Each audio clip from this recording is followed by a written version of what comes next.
یہاں فاصلوں میں ہیں قربتیں، یہاں قربتوں میں ہیں شدتیں۔ کوئی دور رہ کے اویس ہے، کوئی پاس رہ کے بلال ہے۔ اسلامی تاریخ میں کئی ایسی شخصیات گزریں جنہوں نے نہ صرف دین کو قبول کیا بلکہ اس کی روح کو بھی پا لیا۔ ان شخصیات میں حضرت اویس قرنی رحمۃ اللہ علیہ کی ذات منفرد مقام رکھتی ہے۔ آپ کی کنیت ابو عمرو تھی اور مکمل نام و نسب اویس بن عامر بن جز بن مالک قرنی ہے۔ آپ کم عمر ہی تھے کہ آپ کے والد کا سایہ سر سے اٹھ گیا۔ آپ کی والدہ بیمار اور نابینا تھیں۔ آپ نے کبھی اپنی والدہ کی خدمت و اطاعت میں کوئی کمی و کوتاہی نہیں کی۔ حضرت اویس قرنی نبی مکرم صلی اللہ تعالیٰ علیہ وآلہ وسلم کی زیارت اور شرف ملاقات کے لیے تڑپتے رہتے تھے، مگر والدہ کی وجہ سے سفر نہ کر سکے۔ انہوں نے 23 سال عہد نبوی پایا مگر دیدار کا شرف نہ مل سکا۔ اس کے باوجود دنیا تاریخ عالم میں آپ کا عشق رسول مثال بن گیا۔ حضرت اویس قرنی اپنی والدہ کی خدمت کرنے میں مصروف رہے، مگر حضور فخر عالم صلی اللہ تعالیٰ علیہ وآلہ وسلم نے اپنے صحابہ کرام رضی اللہ تعالیٰ عنہم کو فرما دیا تھا کہ یمن کی طرف رخ کر کے مجھے یمن سے اپنے دوست کی خوشبو آ رہی ہے۔ حضور صلی اللہ علیہ وآلہ وسلم کی زبان اقدس سے صحابہ کرام نے یہ بھی سنا کہ آپ نے حضرت اویس کو خیر التابعین کا لقب عطا فرمایا۔ ایک اور موقع پر آپ صلی اللہ علیہ وآلہ وسلم نے صحابہ کرام کو مخاطب کر کے فرمایا، یمن کی طرف سے تمہارے پاس ایک شخص آئے گا جس کا نام اویس ہوگا۔ اگر تم میں سے کسی کو اس سے دعا کروانے کا موقع ملے تو ضرور دعا کروانا۔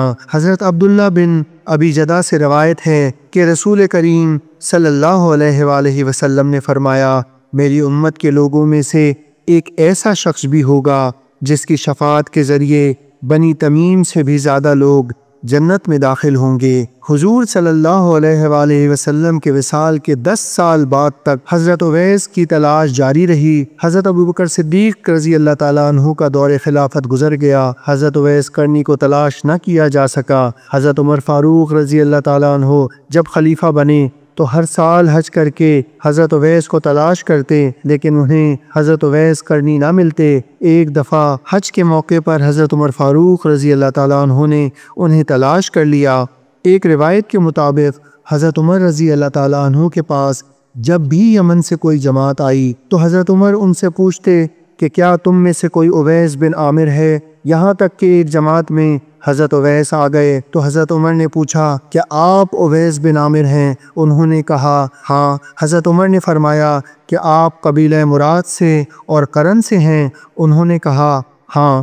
حضرت عمر فاروق نے فرمایا میں نے رسول اللہ صلی اللہ علیہ وآلہ وسلم سے سنا ہے کہ آپ فرما رہے تھے کہ تمہارے پاس اویس بن عامر یمن کی ایک جماعت کے ساتھ آئیں گے جو کہ قبیلہ مراد اور قرن سے ہوں گے۔ ان کو برص کی بیماری ہوگی، پھر وہ بیماری ختم ہو جائے گی، ان کی والدہ ہوں گی اور وہ اپنی والدہ کے فرما بردار ہوں گے۔ اگر اللہ تعالیٰ پر قسم کھا لیں تو اللہ تعالیٰ ان کی قسم پوری فرما دے گا، اور اگر تم سے ہو سکے تو ان سے اپنے لیے دعائے مغفرت کروانا۔ آپ میرے لیے دعا فرما دیں۔ ایک اور روایت کے مطابق حضرت عمر رضی اللہ تعالیٰ عنہ اور حضرت علی رضی اللہ تعالیٰ عنہ نے نبی کریم صلی اللہ علیہ وآلہ وسلم کی وصیت پر عمل کرتے ہوئے حضرت اویس سے دعا کروائی۔ حضرت اویس قرنی کا ذات مصطفیٰ صلی اللہ علیہ وآلہ وسلم سے محبت کا کیا عالم ہوگا کہ جب ان کا حلیہ مبارک صحابہ کرام کے سامنے آپ نے بیان فرمایا،